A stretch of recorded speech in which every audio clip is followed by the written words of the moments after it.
Well, thank you, Alex, for helping me with my project. Sure. Could you introduce yourself? Sure. My name's Alex Stuckey. I'm an investigative reporter at the Houston Chronicle. But before that, you used to be on the science desk. Yeah, before that, I wrote about NASA for a little over 2 years. And that makes the first question, I probably already know the answer to that. Did you know that NASA is planning to go to the moon in 2024? I did, yes. And out of like maybe the 120 interviews I've done so far, only about 15 of them had people in it that knew we were actually going to the moon in 2024. And I was wondering what you thought it might take to actually make more people aware. Oh gosh. I mean, I think NASA has somewhat of a PR problem in terms of like a lot of people I've encountered don't realize that they're still doing things and still sending people into space, and they kind of think of it as, I think what Trump said a couple years ago illustrates it best. He was like, "We're reopening NASA," and I think a lot of people think that. They think about, we went to the moon last time in 72, and since then they've been doing nothing, which isn't true. So I don't know how you get around that, but I think, you know especially now it's not on a lot of people's radars because of what's going on, right? But I think they just need to do a better job of getting people excited about exploration again. Yeah, it's kind of interesting. I've heard the whole range of things from weren't we going to the moon 5 years ago to didn't they shut the whole thing down? And some people are really surprised to find out that Russia is sending our astronauts to the International Space Station. Mhm. It's just like all over the map. Yeah, it's for me, when I was writing about NASA all the time, it was always so shocking to me how little people knew about what was going on. Something we spend billions of dollars on each year, and they had, really no idea. So it's interesting for sure. That's true. And I guess in terms of your perception of how people value NASA, so it seems like if they're not even aware of what's going on, it must really fall very low in their list of priorities. And it's I think a part of that is like when NASA first started and they were getting people ready to go to the moon. Astronauts were celebrities. You wanted to be an astronaut, like they they went to the grocery store and people recognized them and stopped them. And it's not quite like that anymore. And part of that is because we do send so many people into space, but I think it really hurts kind of this like excitement about NASA, because people that's not I don't want to say that's not what people want, because they get a lot of applicants every year, but it's not quite the same as like, I want to be an actress, because those people are still like, they're celebrities, they're famous, and that astronauts are not like that anymore. So I think that's sort of part of it. yeah, at least not in the maybe like the US or in the UK, both of which I've done some interviews with. But I interviewed an elementary school teacher in Monterrey, Mexico earlier this week, and she was talking about how enthusiastic like her students are So about interesting. being an astronaut. And that's so I mean, I think there is like a segment of the world out there that still thinks being an astronaut's the coolest thing ever. Well, and I think bringing up Mexico, it's sort of like space is now sort of doable. And so you're seeing a lot of these countries who could not make it happen in the 60s sort of catching up. So countries like Mexico, or like India or Israel, they're like really stepping into the fray and like starting to, try to explore space. And so in those countries, you are kind of seeing this, it's on a resurgence because it's kind of the first time for them, but like this excitement about space again that we felt in the 60s and 70s. Yeah. And in terms of your personal like thoughts, like where does space exploration sort of rank in your view of societal priorities? I mean, I think that's a really hard question because it's really cool and awesome, and exploring new territories is has always been an important part of, you know, being a human, right? Like the United States would not exist if it wasn't for that. But I do think, there are also a lot of problems on our own planet that NASA also has a hand in dealing with. They do a lot of earth science work, and I think a lot of people don't realize that. But um, I think that's sort of an issue that a lot of people struggle with, that like this is really cool and important, but like what about all the homeless people and all the people who are starving, and what about climate change? And I think there's a lot of other priorities kind of floating around since the 60s, like keeping this world intact, that a lot of people kind of argue that we maybe shouldn't be spending so much money on space. Yeah, I mean, I've definitely heard a lot of that also. I mean, most of the people I talk to are sort of, it's not their passion. That's why I try to talk to them about it. Um, and, they pick up that maybe it's my passion. So they're generally like, they're generally like positive about it, but it's kind of like that, you know, that, hey, how does my shirt look type of attitude, Right, as right. opposed to Yes. a really deep kind of analysis and evaluation of where it falls for them. But one of the things that I've thought about is the first time I went to space, to the moon in 1969, there were about 3 billion people in the world.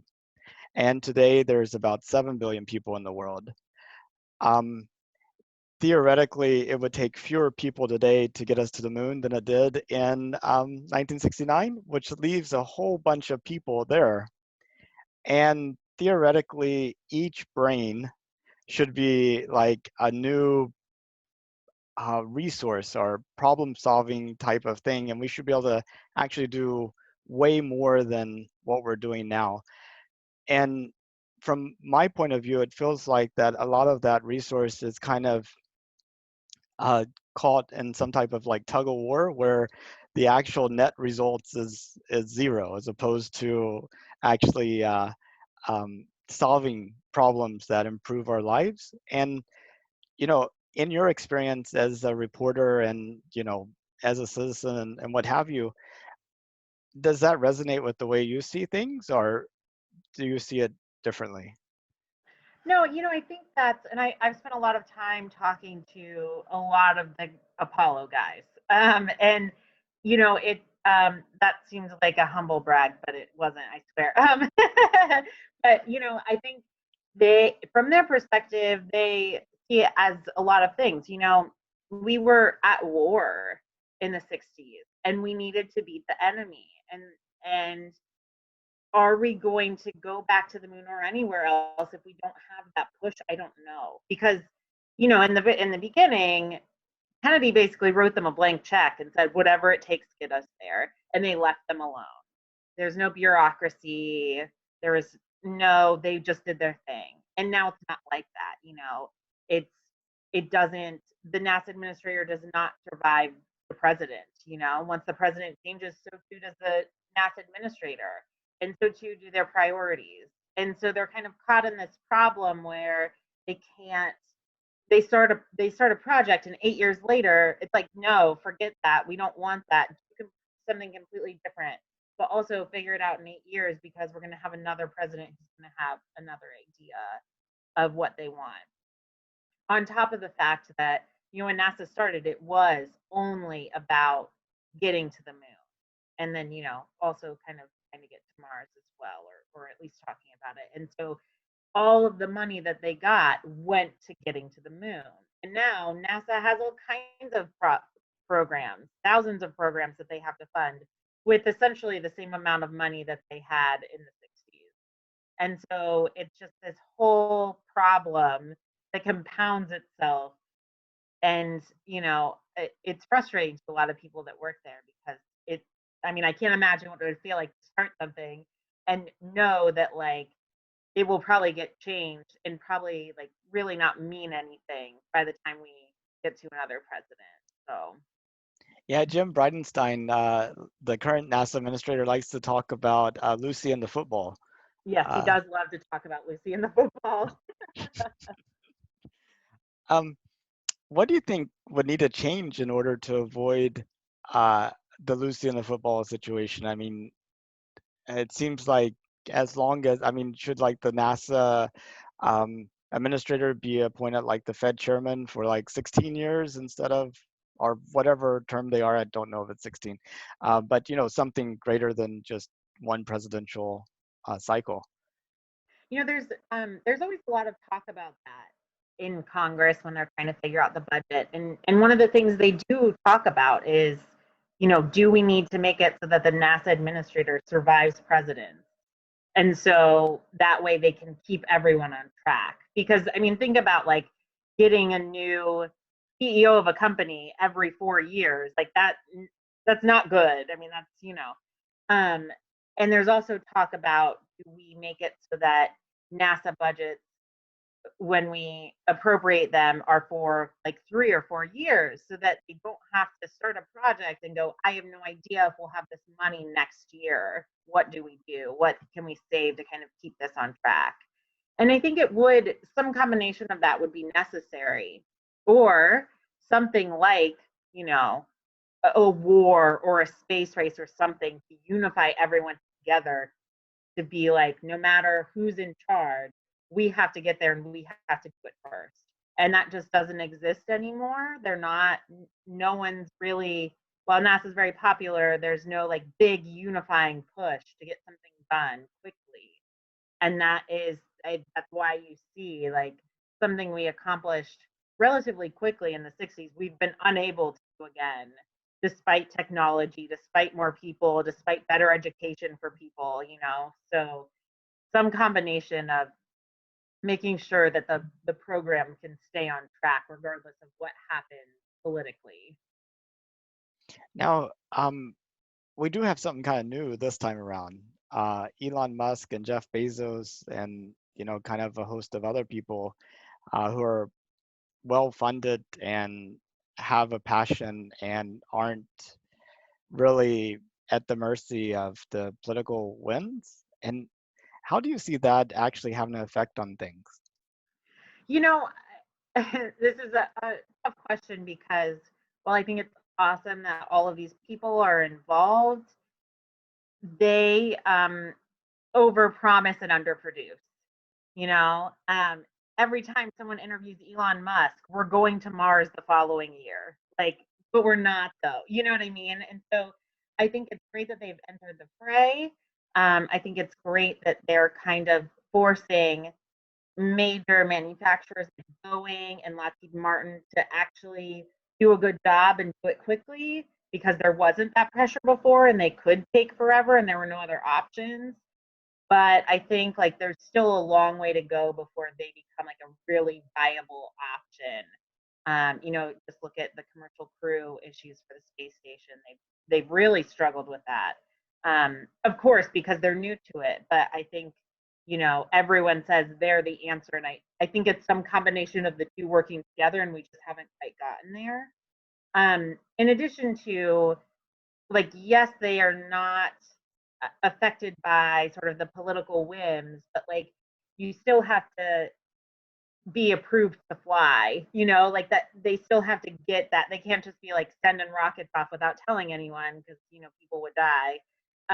But like, there's still that involvement of government. And that's, I think, there's got to be some way to bring the two together, and not be, avoid kind of like a pissing contest of like who can do it first and better, and really just like have everyone working together to accomplish these goals. Yeah, you sort of have those two levels. You have like the private level and you have like the federal government level, but you also have sort of like the world level. Right. And how do we, instead of making a contest between great powers and a situation where you know, countries maybe in Latin America and Africa and parts of Asia feel left out and at a disadvantage, to being really kind of a situation where we're kind of going as all of humanity, and it's like a human project instead of, a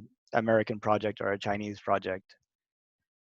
Well, I think like you are sort of seeing that even though we're not legally allowed to work with China on space things, there was like some sharing of data when China went to the far side of the moon.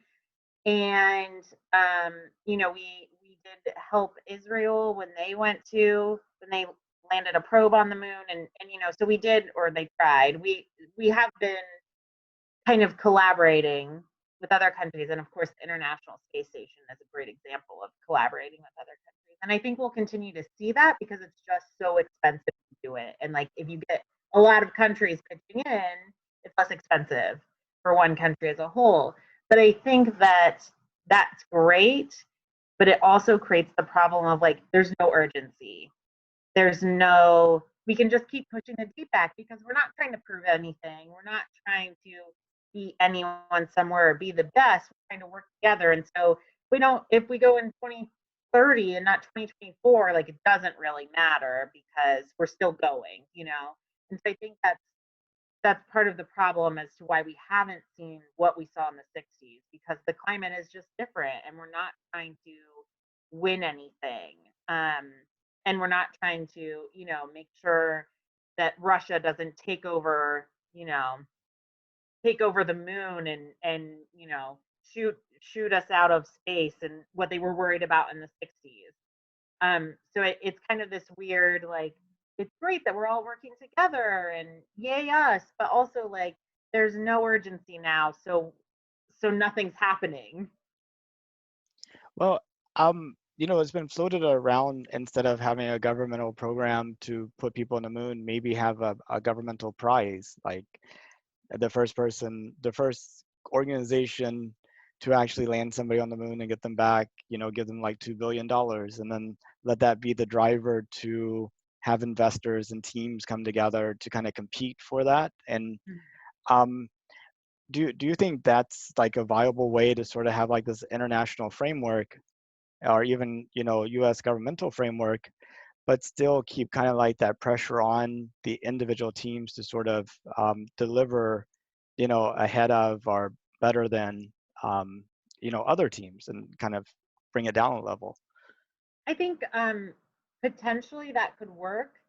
My only concern with things like that are, as just like a normal human citizen, is like when there's not someone watching over you and you're like a company is trying to win something, like what corners, if any, are cut and what can be done about it. Like theoretically the federal government has to report to its people and its taxpayers, and so theoretically if they screwed something up, something could happen. But a company, I think that's part of the issue with making the space station commercial. Like who makes sure they're not harming people? Who oversees that? And I think if there was a framework kind of make sure that that happened, then what you're talking about could potentially work. But if there's not, I just think there's a lot of room for corners to be cut and people to be hurt, not just in space, but also, something falls out of the sky. So I think we got to figure out how that works and who is responsible for what and who reports to who before it can really work well. Yeah, it's definitely challenging. Anytime you deal with humans, it's Yes, yes. The stakes are higher. yeah. So I know you're very adventurous. You did that at sea reporting thing at one point, and so I think I know the answer to this question. But if it were safe and affordable, would you have any interest in going into space? So yes, as long as I didn't have to go in the Soyuz, because that thing is really small, and I'm not sure I could hang out in there for however long it takes to go somewhere. But I would, given the appropriate room around me to breathe. Or how about a suborbital flight, like on Virgin Galactic or Blue Origin's? Oh yeah, I would do that. Yeah. Yeah. And how safe would it need to be before you did it? I mean, I wouldn't want to be the first. Let's just let's just say that. I want to, make sure it was tested a couple times before I got on there. Oh, so you would actually probably be okay with being like the 10th person or Oh yeah, I mean, I feel like the kinks are worked out at that point, right? So like the oh, chances of me dying are like slimmer because other people have made sure it works. and I mean for some people the number's been in the hundreds of thousands, millions, before they would be willing Yeah, to go. yeah. So and on the affordable side, what do you think would be a price that would be like would have mass appeal? I mean, I think it'd have to be below 10,000 probably, right? Like you could get a significant amount of people on there for below 10. People could save for many years and get there. After that, I feel like you're talking about a house, you know what I mean? Like you're getting into the like not very many people can reach those spots, but you know. Well, let's see. Did you have any comments in closing? I don't think so. Well, I really appreciate your time. Yeah, sure.